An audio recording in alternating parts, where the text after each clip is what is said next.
Another unique strategy for a student-centered classroom is a mastery approach, so that there's a certain level of mastery that students need to be able to get with the content in order to then move on to the problem-solving portion, the assignments, the activities, labs, etc.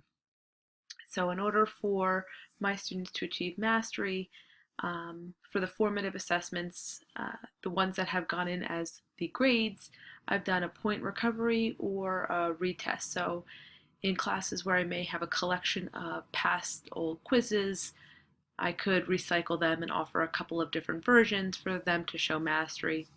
If I didn't have it, my first year teaching 8th grade science, for example, I didn't have a bank of old tests or old quizzes that I could give out.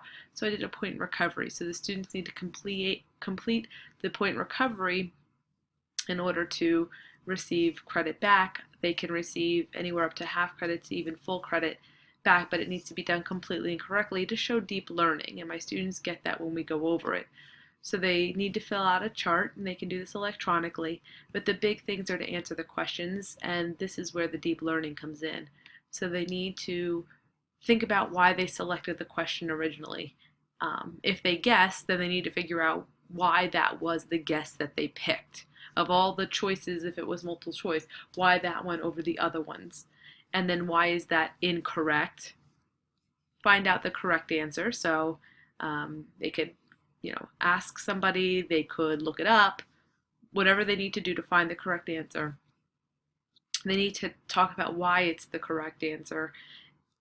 So it's not just because it's the right answer, because it has a word in it. It has to be some deep learning as to why that one is the absolute correct answer, and then how has their thinking changed based on it. So it does require a bunch of deep learning, and the first couple times they do it, they don't get much credit back because they half-ass it. They don't really get for the deep learning. So once I can see the deep learning, they can get up to full credit back.